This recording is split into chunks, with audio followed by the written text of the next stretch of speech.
मुंबईकरांचं पाणी संकट दिवसेंदिवस गडद होत आहे। जून महिन्यामध्ये समाधानकारक पाऊस पडला नाही, त्यामुळे मुंबईकरांचं लक्ष आता जुलै महिन्याच्या पावसावरती आहे। जुलै महिन्यामध्ये समाधानकारक पाऊस पडला नाही तर मात्र पाणी टंचाईची समस्या गंभीर होण्याची शक्यता आहे। त्यामुळे मुंबई महापालिकेने कृत्रिम पावसासह इतर पर्यायाचा विचार केलाय। मुंबईला पाणी पुरवठा करणाऱ्या धरणांमध्ये केवळ 8% जवळपास पाणी शिल्लक आहे। सध्या धरणामध्ये असलेला पाणीसाठा ऑगस्टपर्यंत पुरणार असल्याचं पालिकेनं सांगितलंय। तर विहिरींचं पुनर्भरण करण्यावरती भर दिलेला असून पालिकेच्या 26 वॉर्डांमधील विहिरींची माहिती घेतलेली असून स्वच्छता करण्यात येते। विहिरींची स्वच्छता झाल्यानंतर पिण्याव्यतिरिक्त वापरासाठी ते उपलब्ध होईल असं महापालिकेनं सांगितलंय। वसई विरार शहर महापालिकेच्या महासभेमध्ये नालेसफाईच्या खर्चावरून मोठा गोंधळ उडाला। भाजप नगरसेवक गणेश पाटील यांनी मागील 5 वर्षांतील नालेसफाईच्या खर्चाची माहिती मागवली। त्यावरती प्रशासनाने दिलेल्या लेखी उत्तरामध्ये तब्बल 7 कोटी रुपये खर्च झाल्याचं नमूद करण्यात आलं। हा आकडा समोर येताच सभागृहामध्ये आश्चर्य व्यक्त करण्यात आलं, कारण महापालिकेचं वार्षिक अंदाजपत्रक देखील यापेक्षा कमी आहे। भाजप नगरसेवक गणेश पाटील यांनी यावरती आक्षेप घेतलाय। दरम्यान प्रशासनानं संबंधित आकडेवारीमध्ये टंकलेखनाची चूक झाल्याचं नंतर स्पष्ट केलं, मात्र चुकीची माहिती देणाऱ्या अधिकाऱ्यांवरती काय कारवाई होणार हे पाहावं लागणार आहे।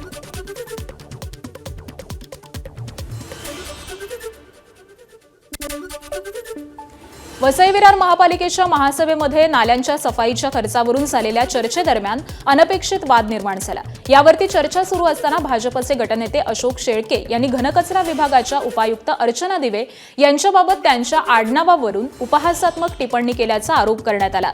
या वक्तव्यामुळे उपायुक्त दिवे भावनिक झाल्या आणि भर सभागृहामध्ये त्यांच्या डोळ्यात अश्रू आले। हा प्रकार घडल्यानंतर सत्ताधारी महिला नगरसेवकांनी तीव्र आक्षेप नोंदवत अधिकाऱ्यांचा अवमान सहन केला जाणार नसल्याची भूमिका मांडली। दरम्यान महापालिका आयुक्तांना देखील या घटनेची गंभीर दखल घेत सभागृहामधील सदस्यांनी बोलताना संयम, सभ्यता आणि मर्यादा पाळाव्यात असं सांगत नाराजी व्यक्त केली आहे। नाही काही म्हणजे चुका होत असतील, काही हो, जेव्हा एखादी महिला समोर असते तेव्हा बोलताना थोडा विचार करावा।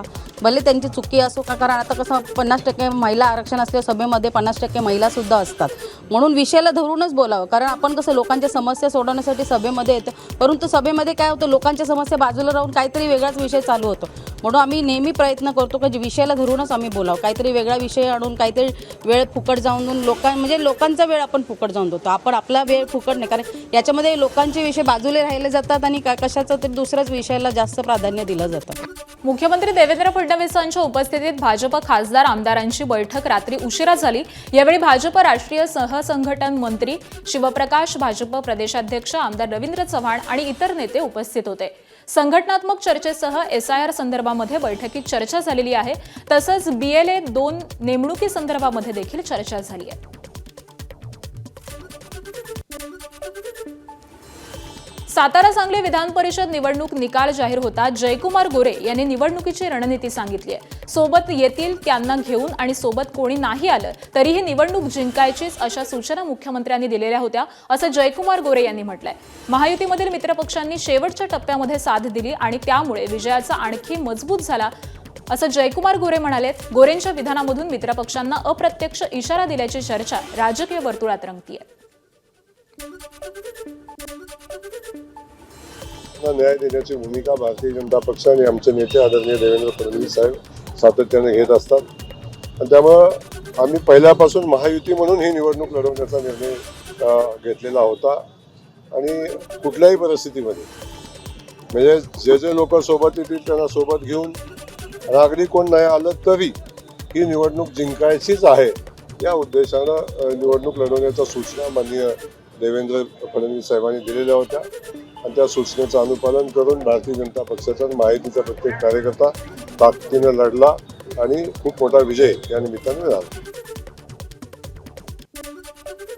सातारा सांगली विधान परिषद निवडणुकीतील विजयानंतर नवनिर्वाचित आमदार धैर्यशील कदम यांनी पहिल्यांदाच राजकीय समीकरणांवरती भाष्य करत विरोधकांसह महायुतीमधील चर्चांवरती देखील निशाणा साधला।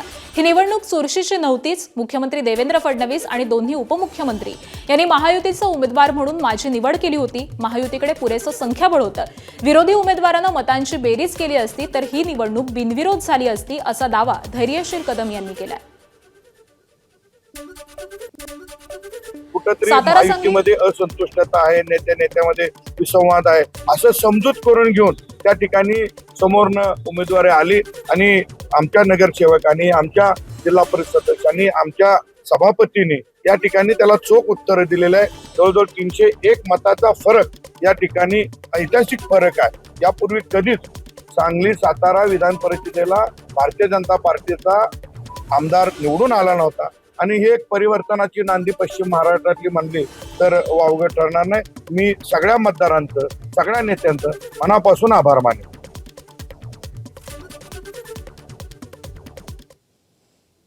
सातारा सांगली विधान परिषद मतदारसंघामधून निवडून आलेले नवनिर्वाचित आमदार धैर्यशील कदम यांनी खासदार उदयनराजे भोसले यांच्या समोर नतमस्तक होत आशीर्वाद घेतला. सातारा सांगली विधान परिषद निवडणुकीचा निकाल जाहीर झाल्यानंतर नवनिर्वाचित आमदार धैर्यशील कदम यांचं साताऱ्यामध्ये जोरदार स्वागत करण्यात आलं. साताऱ्यामधल्या ऐतिहासिक शिवतीर्थ इथून आमदार धैर्यशील कदम यांनी छत्रपती शिवाजी महाराजांना अभिवादन केलं आणि त्यानंतर त्यांनी जलमंदिर पॅलेस इथं जाऊन खासदार उदयनराजे भोसले यांची भेट घेतली.